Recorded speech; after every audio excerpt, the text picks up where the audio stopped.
How to get emergency food stamps. A sudden loss of income can cause extreme financial hardship on the primary breadwinner and his or her family. Thankfully, there are government programs that provide a means for families to sustain themselves physically. Emergency food stamps are one such source of provision, and qualified applicants can begin receiving this support in a matter of days.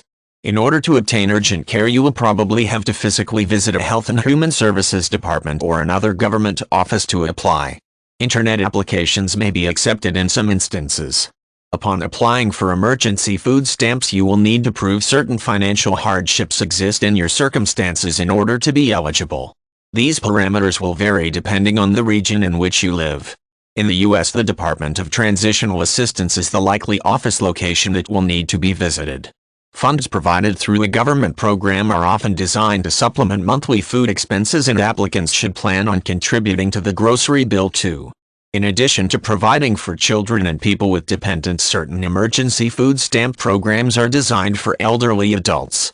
Some of the requirements may include that gross earnings do not surpass the cost for housing, power, and water. Another condition could be that the total monthly income falls below a modest amount.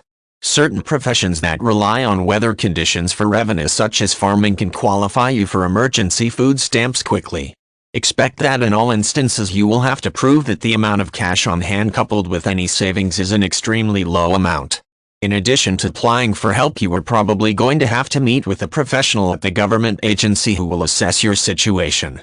Upon qualifying for emergency food stamps, you can receive help within a week or so. Emergency food stamps do not last forever, however. Once the allotted time period expires, which could be as long as 1 month, you may need to file for traditional food stamps if you continue to need financial assistance to survive. In certain regions of the world that are most susceptible to extreme weather disaster, food stamp programs may be available as well. This kind of help may be reserved for certain types of recipients, such as families with small children. For families earning incomes that are near or below the poverty level, it might be possible to pre-apply for this type of food stamp assistance before extreme weather occurs.